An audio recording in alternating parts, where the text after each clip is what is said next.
দুপুর।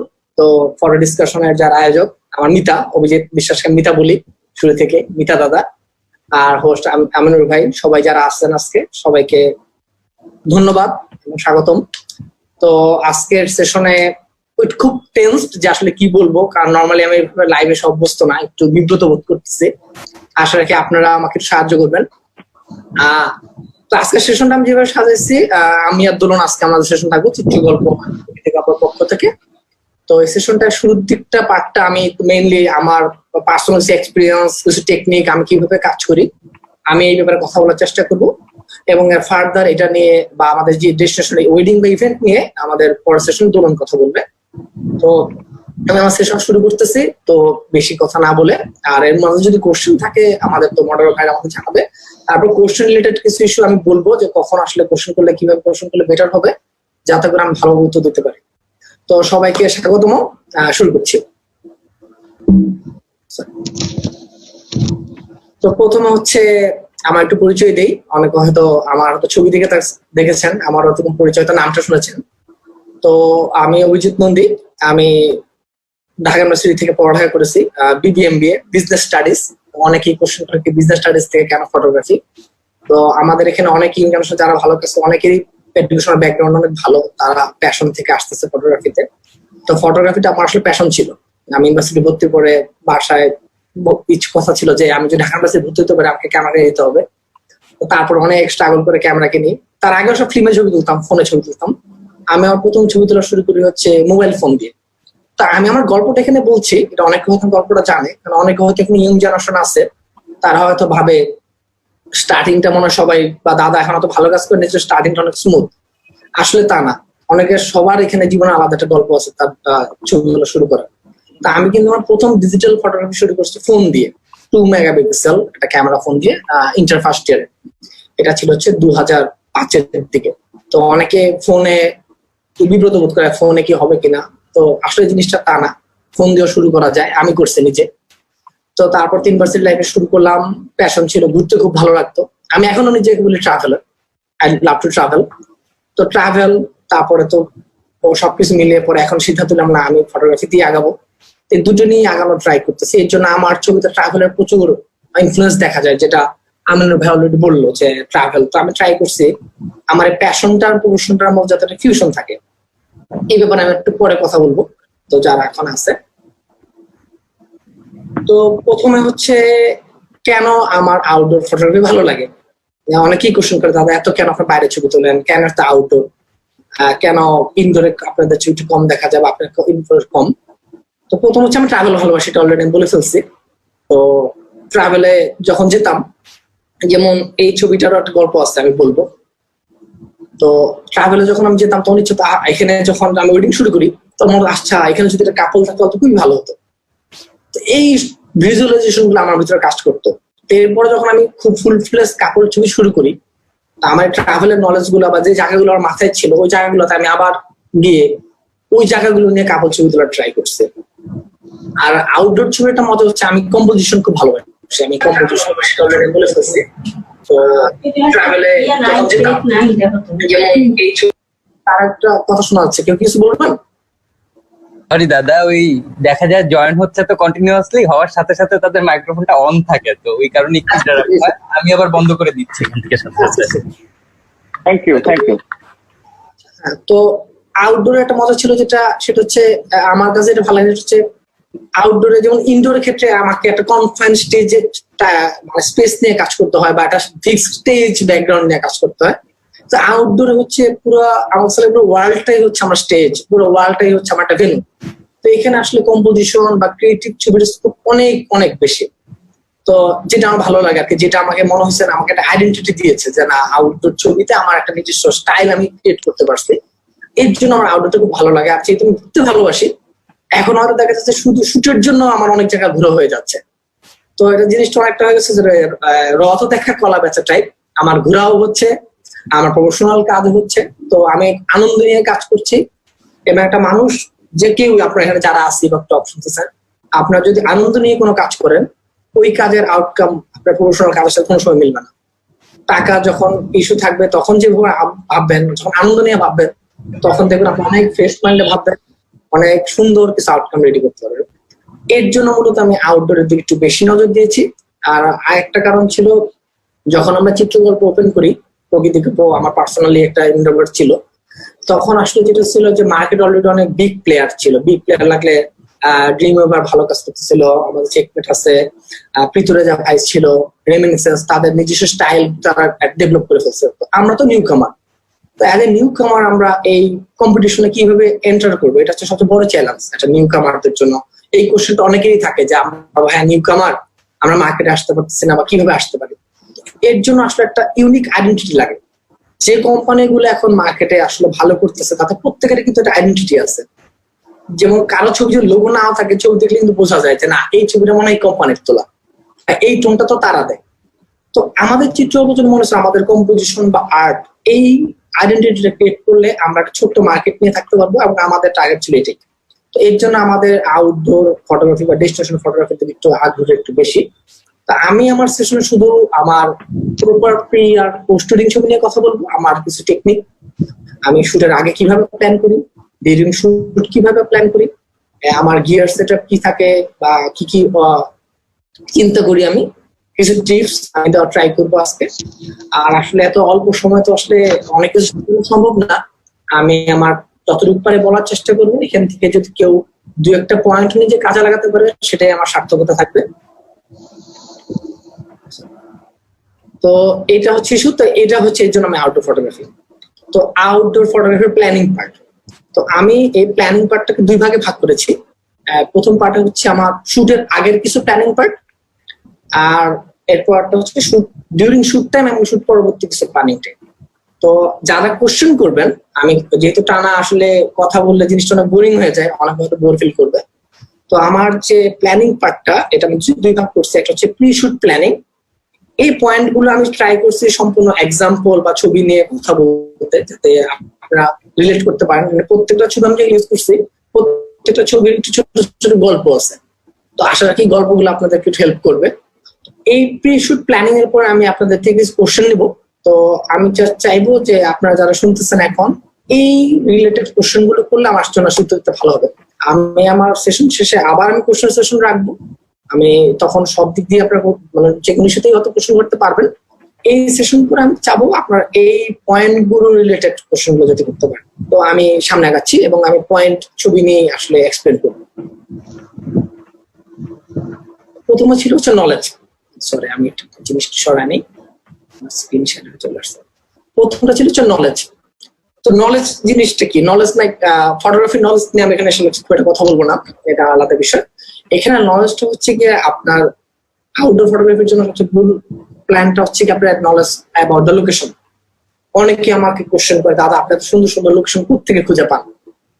তো এই জিনিসটা আসলে একদিনে আসে না। আমি প্রচুর ট্রাভেল করেছি, দেশে অনেক ঘুরছি, আমি দেশে বাইরে ঘুরছি, আমার এখন 16টা দেশ ঘোরা হয়েছে। তো আরো দেশ ঘোরার ইচ্ছা আছে, আমি যত বেঁচে থাকবো ট্রাই করবো ঘোরার জন্য। আমার হিমালয় খুব ভালো লাগে, আমি প্রচুর ট্রেক করছি। আমি এখন পর্যন্ত 6000 মিটার একটা পিকো সামিট করছি। লাস্ট ইয়ার আমরা পারানলা গেছিলাম, ইন্ডিয়ার একটা খুব পাস, এটা মোস্ট প্রবলি কোনো প্রথম বাংলাদেশিদের জন্য ট্রেক। তো আমার ওয়াইফকে নিয়ে গেছিলাম। তো এই ট্রাভেলটা আমি করি। তো আমি বেশি আর ডিপে যাবো না, আমি ছবি রিলেটেড। এই ছবিটা হচ্ছে আলুটিলা কেফে তোলা, আমার ওয়াইফকে নিয়ে আমি তুলেছিলাম এক্সপেরিমেন্ট। কিছু জায়গাতে আমি কাপড়কে নিয়ে প্রথমে এক্সপেরিমেন্ট করি না, হয়তো আমার ফ্রেন্ড সার্কেলের কাউকে, এখন আমার ওয়াইফ আছে, ওকে নিয়ে আমি অনেক টেস্ট করি, যেটা অনেক সময় এটা খুব ভালো মতো নেয় না, প্রচুর বকাবকি করে, হ্যাঁ আমাকে তুমি পেন দিতেছো। তো আপনারা যারা অনেকে আছেন যে হয়তো কাপড় পাচ্ছেন না, নিজের ফ্রেন্ড সার্কেল নিয়ে হয়তো আপনি এক্সপেরিমেন্ট করতে পারেন, চল দোস্ত একটা ছবি তুলে দিই, এটা গুড স্টার্ট। তো আমি আলুটিলা কেভে এই ছবিটা তুলে আমি জানতাম যে আলুটিলা কেভের ভিতরে আমি মোমবাতি দিয়ে এরকম একটা ছবি ক্রিয়েট করতে পারবো, এবং আমার কি ধরনের লেন্স সেটআপটা লাগবে। এই নলেজ কাজে লাগিয়ে আমি এই ছবিটা তুলি। এটা কিন্তু আমার রিয়েল প্রফেশনাল কাজ আলুটিলা কেভের ভিতরে, এবং এর জন্য আমি ক্যাননের একটা ওয়াইড লেন্স ইউজ করছি, কারণ আমি জানতাম এখানে ছবি তুলতে গেলে আমার ওয়াইড লেন্সটা লাগবে। তো আছে পরের স্লাইডে এইখানেও। তো ওই যাওয়ার জন্য আমার আসলে তথ্য ছিল যে এখানে আমি কি লেন্স ইউজ করবো, কি কি ফ্রেম পেতে পারি। তো ওই নলেজটা থাকার কারণে আমি ইজিলি যখন আমি নেক্সট শুটে গেছি, আমার মাথায় ছবিগুলো ছিল। তো যেমন এন্ট্রি পয়েন্টে এই জায়গাতে এরকম রিফ্লেকশন আসবে, এটা আমি আগে থেকেই জানতাম। আমি জাস্ট কাপড়কে ওখানে গিয়ে আসলে প্লেস করছি। তারপরে হচ্ছে এটা হচ্ছে গিয়ে আলুটুলা কেভের যেখানে আপনার বের হন, এখানে হয়তো অনেকে আলুটুলা কেভে গেছেন খাগড়াছড়িতে। তো এখানে আপনার সকালে নর্মালি 10টা 10:30 থেকে 12:30 পর্যন্ত সূর্যের আলোটা এই কেভের এন্ট্রি মুখে পড়ে, এখানে একটা রে ক্রিয়েট হয়, কিন্তু আপনার রেটা সবসময় হয়তো ক্লিয়ার না। তাই আমি ওখানে ক্লাপলকে আগে বলে রেখেছিলাম যে আপনারা ধূপ তো চিনেন, এটা ওটা ট্রিক্স এর পার্ট, কিন্তু তো এটা আপনারা যারা এখানে আছেন তো একটু জেনে রাখতেন। ধূপ এবং আপনার যে নারিকেলের যে কভার, যেটা নারিকেলের বলে, ওটা ইউজ করে আমি এখানে আর্টিফিশিয়াল টাইপ কিছু এই স্মোক তৈরি করি এবং এই রেট আমি পাই। লোকেশন ভাবে লোকেশন আমি কি ইকুইপমেন্ট বা টিপস ইউজ করতে পারি ভালো ছবির জন্য, এই নলেজটা থাকা আসলে খুব ইম্পর্টেন্ট। তারপর হচ্ছে এটা হচ্ছে মাউন্ট এভারেস্টের ছবি, আমার লাইফের চোখে দেখা অন্যতম সেরা মুহূর্ত, এবং এটা খুবই রেয়ার একটা মুহূর্ত ছিল। এটা কালাপত্তর থেকে তোলা 5300-400 মিটারের কাছাকাছি হাইট। তো এই টাইমে নর্মালি এই জায়গাটা মেঘে ঢাকা থাকে আর কি।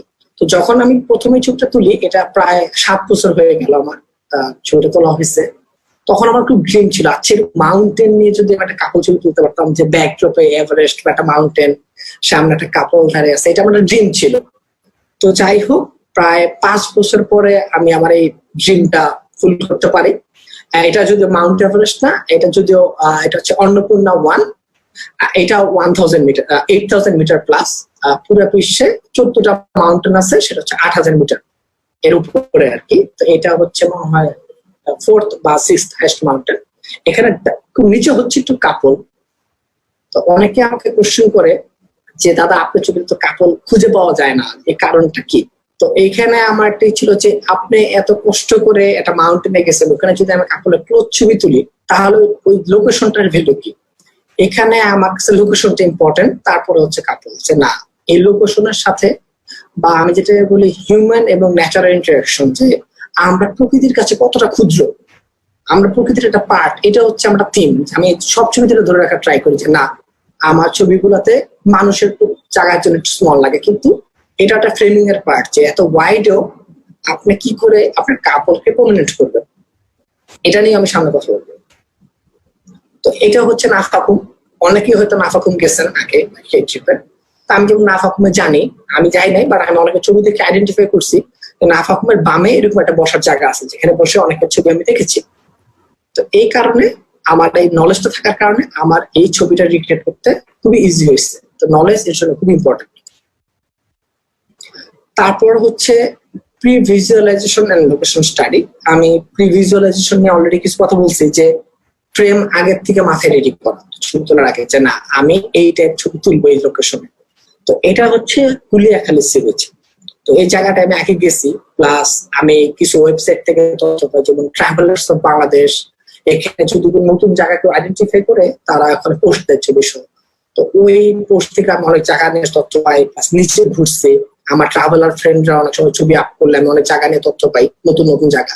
তো আমি পরে একদিন সময় পেয়েছিলাম চিটাগাঙ্গে একটা শুটে, আমি এই লোকেশনটা চেক করতে গেছি যে না এই লোকেশনে মনে হয় আমার ড্রোন দিয়ে উপর থেকে সুন্দর ছবি হবে।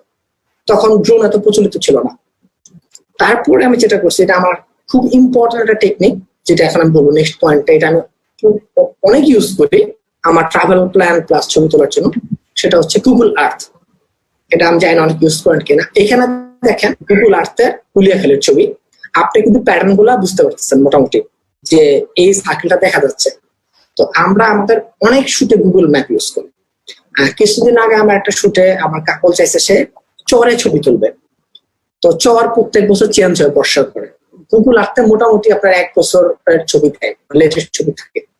তো আমি পরে পদ্মা নদী ধরে ধরে কোথায় গাড়ির অ্যাক্সেস আছে, যেমন বাজার খুঁজে বের করছি, যে বড় বড় বাজার যেখানে গাড়ি যেতে পারে, তার পাশে কোথায় চর পাওয়া যায়। তো আমি ওইভাবে একটা জায়গায় পর্দাতে চর বের করে চরের ছবি তুলছি।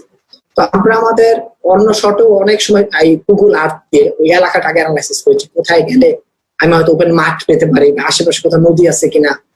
লোকেশন স্টাডির জন্য গুগল আর্থ, আপনারা যারা এখনো কাজ করেন বা শুটে যাওয়ার আগে লোকেশন হয়তো জানছেন যে না আমার ভেন্যু হচ্ছে কোন একটা রিসোর্ট, ওকে রিসোর্টটা আমি চাই না, বাট গুগল আর্থ আমি স্টাডি করি। ট্রাভেল প্ল্যান করতে এটা অনেক সময় কাজে লাগে, যে এই জায়গাগুলোতে গেলে আমার ইউনিক হবে। তো এটা আমার খুব useful technique, Google Earth use করা। তো এইটা ছিল আমার আউটকাম। আমি কিন্তু ছবিটা আগেই জানতাম আমি এরকম চাই, এবং কাপলকে আমি মাটিতে কিভাবে শোয়াবো এটাও আমার আগে থেকে রেডি ছিল। তো তখন এই জন্য গিয়ে আমি খুবই অল্প টাইম পেয়েছিলাম ছবি তোলার জন্য। তো তারপরও আর কি আগের থেকে সব ভিজুয়ালাইজেশন এবং স্টাডি ঠিক থাকার কারণে আমি অনেক অল্প সময়ে আউটকামটা পাইছি। তো আউটডোর শুটে আসলে সময় দেখা যায় যে আপনার লোকেশনে যেতে অনেক সময় চলে যায়। তো আগের থেকে প্ল্যান করা থাকলে, কিছু শর্ট মাথায় থাকলে ইউনিক কাজ বের করানো একটা ইজি হয়ে যায় আর কি। এখন হচ্ছে কমিউনিকেশন। কমিউনিকেশনটা অনেক ইম্পর্টেন্ট। কমিউনিকেশনের দুইটা পার্ট আছে, একটা হচ্ছে আপনার শুটের আগের কমিউনিকেশন, যেটা আসলে আমি কমিউনিকেশন করছি ক্লায়েন্টের সাথে, আর একটা হচ্ছে কি শুটের টাইমে কমিউনিকেশন। কেউ কি কোনো কোশ্চেন করবেন? আচ্ছা, তো কমিউনিকেশন যেটা এখানে আমি মিন করছি সেটা হচ্ছে শুটের আগে কমিউনিকেশন। তো অনেকে আমার বলে যে ভাই আপনার ক্লায়েন্টে যে ছবিতে দেখা যাচ্ছে কাদাতে নেমে গেছে, তারা আপনাদের সাথে পানিতে যাচ্ছে, পাহাড়ে যাচ্ছে, কি করে ক্লায়েন্টকে ম্যানেজ করেন? আমার ক্লায়েন্টকে তো আমি বললে ভেন্যুর বাইরেও যেতে চায় না। তো এখানে কিছু ইস্যু আছে। ফার্স্ট অফ অল, আমি যে ছবিগুলো শেয়ার করি, তো প্রথমেই হচ্ছে ক্লায়েন্টকে বোঝানো যে আমি কি টাইপ কাজ করি প্রফেশনাল পয়েন্ট অফ ভিউতে, আমার প্রোডাক্ট কি, আপনি আমার থেকে কি প্রোডাক্ট পাবেন। তো আমার ছবিগুলো দেখলে ক্লায়েন্টরা হয়তো বুঝতে পারবে যে না, এই ছবির জন্য আমাকে হাঁটতে হবে, আমাকে কাদায় নামতে হবে, আমাকে হয়তো মাটি শুতে হবে ছবির জন্য। তো যারা এই জিনিসগুলো লাইক করে বা চায় অ্যাডভেঞ্চার টাইপ, না আমার ছবিটা ইউনিক হোক, আমি হিমালয়ে যেয়ে তুলতে চাই, অনেকেই রিকোয়েস্ট করে দাদা আমি হিমালয়ে তুলবো, তো তারাই কিন্তু আপনার কাছে আসবে। এবং তারা মোটামুটি কিন্তু আগেই আপনাকে একটা অপশন ওপেন করে আসছে, না তাহলে আমরা রেডি, আপনি আমাদের পুশ করেন, সমস্যা নেই, আপনি নিজেও পুশ করতেছেন, আমরা পুশ করতে জন্য রেডি, আপনি আমাদের ছবি তুলেন।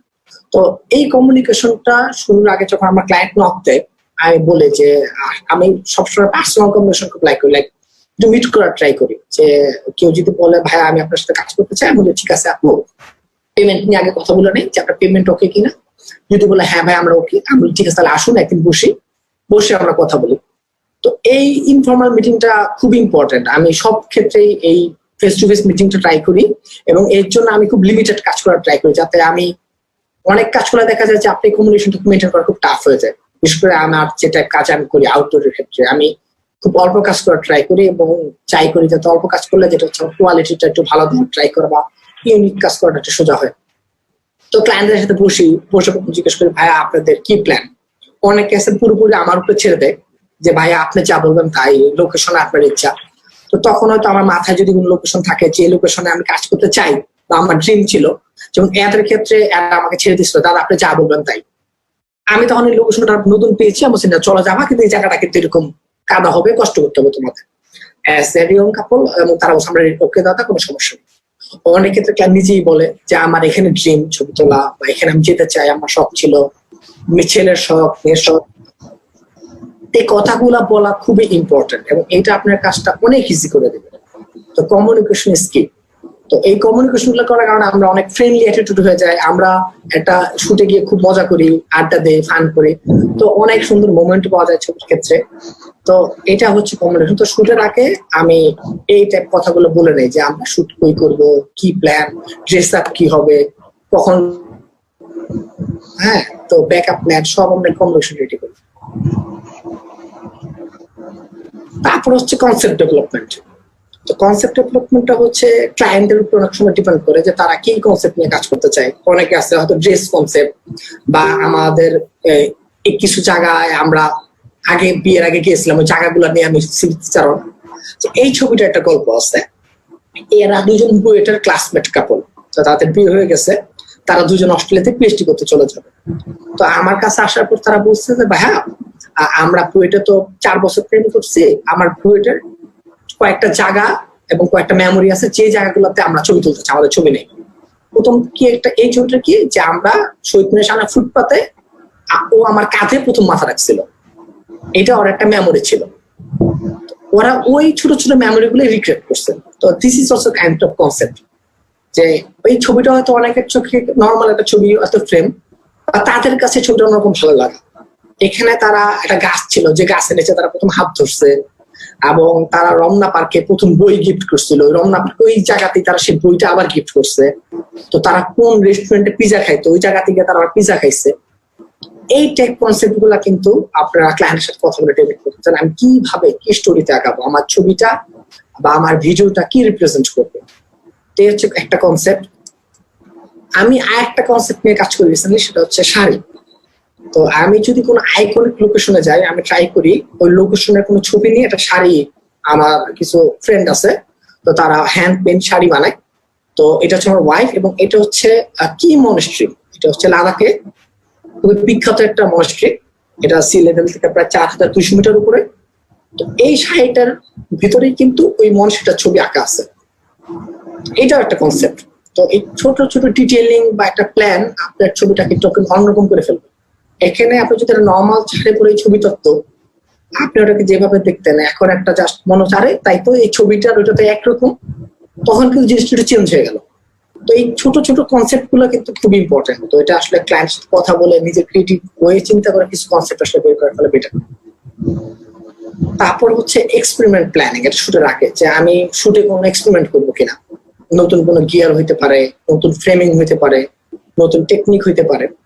তো এই ছবিটার গল্পগুলি, এটা হচ্ছে আমার আপন ভাইয়া ভাবি। আমার আউটডোর শুটের অনেকটা পার্ট আমি আমার ভাইয়া ভাবিকে দিয়ে আসলে করছি, ওদের দিকে দিয়ে প্র্যাকটিস করতাম, যেখানে অনেক কাপড় হয়তো চাতো না, ওরা যেত। এটা হচ্ছে সেম ম্যাটেরিয়াল তোলা, আমি এটা অ্যাকোয়ারিয়াম নিয়ে গেছিলাম। তখন আন্ডার ওয়াটার কোনো হাউজিং ছিল না। অনেক স্টাডি করে বের করলাম যে কোথায় খুবই সুন্দর মাটির নিচে অনেক দূর দেখা যায় পানি কোথায় পাবো। তো মনে হলো সেন্ট মার্টিনে কিছু জায়গায় আমি দেখছি যে অনেক দূর পর্যন্ত দেখা যায়, টিন ছিল। তো সেন্ট মার্টিনে গিয়ে আমি অ্যাকোয়ারিয়াম রেখে তার মধ্যে ক্যামেরা রেখে ছবি তুলছি। এর জন্য আমার উপরের পাটে একটু পানি লেগে গেছিল গ্লাসে, বাট একটা এক্সপেরিমেন্ট ছিল। তো এটা একটা এক্সপেরিমেন্ট, নতুন টেকনিক, ঠিক আছে আমি নতুন শিখছি, তো এটার জন্য আসলে স্টাডি করা দরকার কে কি টেকনিক ইউজ করতেছে এর জন্য। তারপর এটা হচ্ছে সেন্ট মার্টিনে তোলা ছবি, এটা হচ্ছে স্টার ট্রেল নিয়ে কাপড়। এই ছবিটা তুলতে আমার লাগছিল প্রায় 2 ঘন্টা। এখানে হচ্ছে প্রায় 170টা ছবি মার্চ করা, স্ট্যাক করা বলে এটাকে। লাস্ট ছবিতে কাপল অ্যাড হয়েছে, আমি ট্রাইপডে টাইমার রেখে একটার পর একটা ছবি তুলছি। এটা অনেকে হয়তো জানবেন টেকনিক্যাল টার্ম, এটা একটা সফটওয়্যার পাওয়া যায়, স্টার ট্রেল সফটওয়্যার, বা ইউটিউব করতে পারেন how to take star trail photo, বা কোশ্চেন করলে আমি হয়তো টার্মটা লিখে দিব, ইউটিউবে অনেক কিছু আসলে লিখলে জানা যায়। এবং নর্থকে আমি ফোকাস করে এই ছবিটা তুলছি। এর জন্য আমি আগেই জানতাম আমার মুনলেস নাইট লাগবে। এর জন্য আমি ক্যালেন্ডার থেকে আমাবস্যা ম্যানেজ করছি যে না, আমার আমাবস্যা টাইমে যেতে হবে, এবং কোন সময় মেঘ কম থাকে। যেমন আপনার নভেম্বর ডিসেম্বরের থেকে কুয়াশা পড়ে কিন্তু মেঘ থাকে না আকাশে। তো ওই টাইমের দিকে যদি আপনি যান, তো টাইম ক্যালকুলেশনটা অনেক ইম্পর্টেন্ট, আপনি কোন সময় টাইম আপনার ছবিকে অনেক চেঞ্জ করে দিতে পারে। তো এটা নিয়ে আমি কথা বলবো। এটা একটা এক্সপেরিমেন্ট পার্ট ছিল যে না, আমি একটা ছবির জন্য যাবো, স্টার্ট নিয়ে আমি কাজ করবো। এখন হচ্ছে টাইম ম্যানেজমেন্ট। টাইম ম্যানেজমেন্ট আপনার দিনের কখন শুট করবেন এটা আমি ডিউরিং শুট পার্টে কথা বলবো। এখন হচ্ছে টাইমের উপরে কিন্তু আপনার লোকেশন অনেক চেঞ্জ হয়ে যায়। অনেক জায়গা আছে বর্ষাকালে একরকম, আবার সামারে আরেক রকম, বা শরৎতে আরেক রকম। তো কোন সিজন ছবিতে কিরকম এফেক্ট করে আমি কিছু এক্সাম্পল দেখাই। তো আপনারা যখন শুট করবেন তখন টাইমটা মাথায় রাখবেন যে আমার শুটটা কোন মাস হচ্ছে। নভেম্বর ডিসেম্বরে হলে আপনি কিছু এলিমেন্ট পাবেন যেটা আপনি নর্মালি এই মাসে পাবেন না, এখন কিছু এলিমেন্ট পাবেন যেটা হয়তো 2 মাস পরে পাবেন না। তো টাইম ম্যানেজমেন্টটা আমি খুব মেনটেন করি, যে কিছু স্পেশাল কাজের জন্য মনে হয়েছে আমি 3 মাস ওয়েট করছি যে না, আমি 3 মাস পরে গেলে ওই জিনিসটা পাবো, তো এখন আমি এটা করবো না, পোস্টপোন 3 মাস পরে গেলেই করবো। এটা হচ্ছে সুইডেনে তোলা একটা ইভিনিং এর ছবি। এখন কিন্তু বাজে হচ্ছে, যখন ছবিটা তোলা তখন হচ্ছে বাজে রাত 11টা। ওই টাইমে রাত আলটিমেটলি সূর্য এরকম ডুবতো না, একটু হোরাইজন এভাবে হোভার হয়ে থাকতো আর কি। এর জন্য একটা অদ্ভুত লাইট আসতো। এটা হচ্ছে আপনার মিল্কি ওয়ে সহ কাপল ছবি। তো আপনি যদি মিল্কি ওয়ে ট্রাই করতে চান, টাইম হচ্ছে কি আপনার এরকম নভেম্বরের দিকে, যখন আকাশে মেঘ থাকে না, প্লাস আমাবস্যা লাগবে, যে চাঁদ থাকবে না, এবং শহর থেকে যত দূরে যাওয়া যায়। অনেকে যদি এক্সপেরিমেন্ট করতে চান, এটাকে বলা লাইট পলিউশন, লাইক শহর থেকে যত দূরে, Bandarban, Kuakata sea beach, Cox's Bazar sea beach, আপনার ডিপ, Saint Martin island, Tanguar Haor, একটু এই জায়গাগুলোতে আপনি স্টার নিয়ে কিছু এক্সপেরিমেন্ট করতে পারেন। তারপরে আমি আরো কিছু, এটা হচ্ছে কি টিউলিপের ছবি। কথা কিন্তু আমি জানতাম টিউলিপ পেতে গেলে আমাকে এপ্রিলে যেতে হবে, যদিও এখানে হয়তো অনেকে যেতে পারবেন না, এটা নেদারল্যান্ডে। তো আমি জানতাম আমার এপ্রিলে 15 দিনের জন্য টিউলিপ ফুল থাকে, ফর 15 ডেজ। তো আমি 6 মাস আগে থেকে প্ল্যান করছি যে না, আমার টিউলিপ ফিল্ডে যেতে হবেই, আমি যাবই।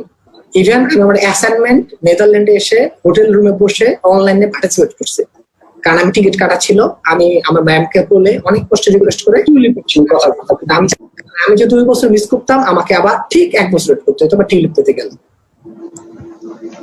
এটা যে বাংলাদেশের উদাহরণ। আপনি যদি এই শাপলা ফুল চান, আপনাকে অবশ্যই অক্টোবর ট্রাই করতে হবে, আগস্ট সেপ্টেম্বর অক্টোবর।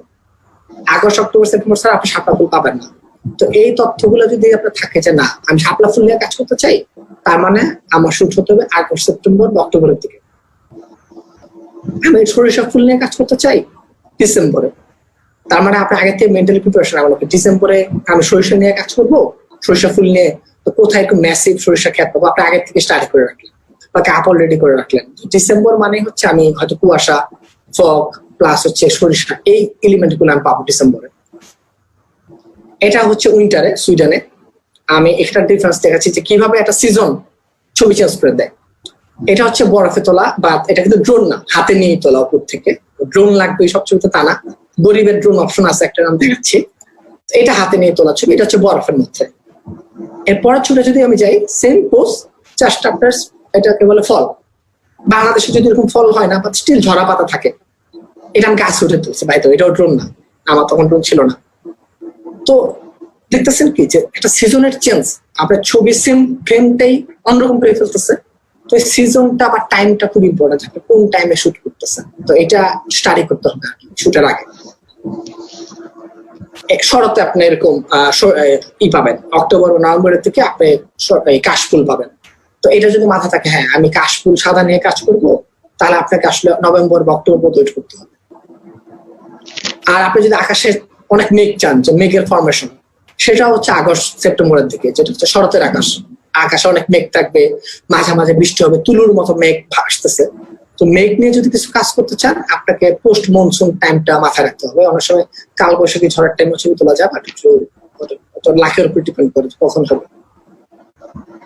আর এখন যেরকম আপনার কৃষ্ণচূড়ার টাইম, অনেকে যদি চান আমি কৃষ্ণচূড়া নিয়ে কাজ করবো, তাহলে হয়তো এখন কৃষ্ণচূড়া পাবেন, আর হয়তো 1 মাস পরে কৃষ্ণচূড়া পাবেন না। এটা হচ্ছে টাইম ম্যানেজমেন্ট। আমি এর জন্য শুটের আগে আমার শুটটা কোন মাসে হচ্ছে তার উপর বেস করে লোকেশন চুজ করি, যে ওকে এই এলিমেন্টটা আমি এই মাসে পাবো, বা এই এলিমেন্টের জন্য আমাকে এখানে এই মাসে এখানে যেতে হবে। তারপর একটা কোশ্চেন যেটা হচ্ছে ব্যাকআপ প্ল্যান। যে দেখা গেল আপনি অনেক বড় প্ল্যান করলেন, কিন্তু দেখা গেল যে আপনি যেতে পারলেন না ওই দিন, বা কোনোখানে ঝামেলা হইলো, ক্লায়েন্ট সকালবেলা বললো ভাই আমাকে যেতে দিচ্ছে না, বা আমি পারবো না, আমার টাইম অল্প। তো সবসময় একটা ব্যাকআপ প্ল্যান রাখতে পারেন। আমি যেটা আমার শুধু ট্রাই করি, যদি ক্লায়েন্ট ওপেন আপ থাকে, লাইক আমি চাইলে রিশুট করতে পারবো, আমি সেকেন্ডারি শুটের জন্য একটা দিন রাখি। যদি কোনো কারণে আমার শুট মিস আপ হয়, হইতেই পারে, আমার একটা শুটে আমি যাওয়ার পরে ছবি তোলা শুরু করব, তখন কাপলের ফোন আসলো যে তার খালু খুবই অসুস্থ, ইমিডিয়েটলি তোমাদের ব্যাক করতে হবে। তারা তো তৎক্ষণাৎ শুট ক্যান্সেল করে ব্যাক করছে। আমরা কিন্তু শুটে গেছিলাম সীতাকুণ্ডে, আমি পরবর্তীতে তারা ফ্লাইটে ব্যাক করছে, আমি সীতাকুণ্ডে ঘুরে টুরে এরপরে আমি ব্যাক করছি, আমি তাদেরকে নিয়ে আবার গেছি। তো এটা আপনাকে ক্লায়েন্টের সাথে প্ল্যান করে নিতে হবে, যেটা ক্ষতিপূরণ বা পেমেন্ট ইস্যুটা কি হবে, এটা আসলে পার্সন টু পার্সন ভেরি করে। আমি অনেক সময় রিশুট করলে কোনো চার্জ করি না। যদি আমি চাই মনে করি না এখান থেকে আমি ভালো কাজ পাবো, ভালো ছবি পাবো, তখন আমি পুশ করি যে না ঠিক আছে আমি আবার চাই, আমার ছবি তো পাইনি, আই নিড ফটো। আমি অনেক ক্ষেত্রে এমন করছি যে শুটে গেছি, মন মতো ছবি হয় নাই, অনেক ক্ষেত্রে হইতে পারে, তো আমি হয়তো রিশুট করি। বা যদি মনে হয় না বৃষ্টি আসতে পারে, সাথে আপনার ছাতা রাখলেন। বা হয়তো আপনি শুট করার কথা হচ্ছে ধরেন কোন একটা জঙ্গলে, গাজীপুরে ভাওয়াল রিসোর্ট, ভাওয়ালের গড়ে শুট করার কথা, ক্লায়েন্ট সকালে বললো আমি গাড়ি ম্যানেজ করতে পারি নাই, ওকে প্ল্যান বি, আমরা তাহলে বোটানিক্যাল গার্ডেনে শুট করবো। 2টা প্ল্যান রাখা উচিত, প্ল্যান এ এবং প্ল্যান বি। যে প্ল্যান এ মিস করলে আমি প্ল্যান বি তে খুঁজে। সবসময় লং ডিস্টেন্স ট্রিপে গেলে 2টা জায়গা মাথায় রেখে যাওয়া ভালো। যে আমি সেন্ট মার্টিনে শুট করতে যাবো, ওইটা মাথায় প্ল্যান রাখা উচিত কক্সবাজারের। যাওয়ার পরে দেখা গেল ঝড় শুরু হয়েছে, আমি সেন্ট মার্টিন যেতে পারবো না, তাহলে আমার অ্যাভেলেবল অপশন গুলো কি, লাইক টেকনাফ সি বিচে ছবি তুলবো সুন্দর, কক্সবাজারে যাওয়ার পথে অনেকগুলো সুন্দর মেরিন ড্রাইভের জায়গা আছে, ওগুলো ছবি তোলা যায়। তো এই ব্যাকআপ প্ল্যানটা বড় ট্রিপে আমি রাখি, আপনারাও রাখতে পারেন।